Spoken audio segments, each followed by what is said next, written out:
Much of Rockford balances recovery with preparation as these more storms make their way to the state line. We go live to WIFR's Nathaniel Langley to see how the city's learning from last night. Mike, Anna Marie, the water level here at Keith Creek doesn't look too different than when I saw it yesterday, but a danger is now here after an elderly man loses his life from these rushing floodwaters just outside the Charles Street Schnooks. The Winnebago County Coroner's Office tells us a 76-year-old man died after his pickup truck submerged in Keith Creek's waters.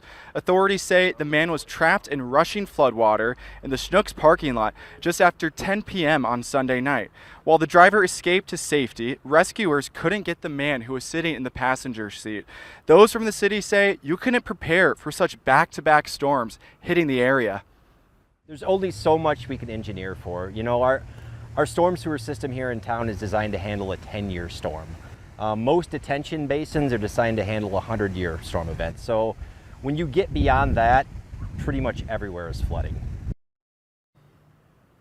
And what Jeremy also tells us is to not risk driving in those floodwaters. Turn around, don't drown. And tonight at 6, though, I'll actually meet a Keith Creek mom who lives near Keith Creek who saw almost 8 feet of water rush through her basement and isn't sure what to do with it. But I'll send it back to you guys in the studio.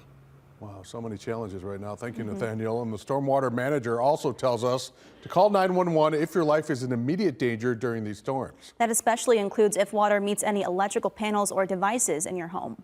Several homeowners in Rockford asked for help to deal with fallout from recent flooding and urged the city's leaders to act now. Mayor Tom McNamara acknowledges the challenges and says with another round of storms expected later today, our team is preparing for more flooding and evaluating our qualifications for a disaster declaration.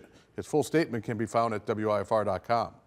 With the Rock River levels climbing to 9 feet Monday morning, the village of Machesney Park takes action before the next round of storms. Those are expected to push water levels above 10 feet by Wednesday. Village leaders set up a sandbag station at the Machesney Park Town Center off North 2nd Street. On our website, we have a list of other sites in Winnebago County.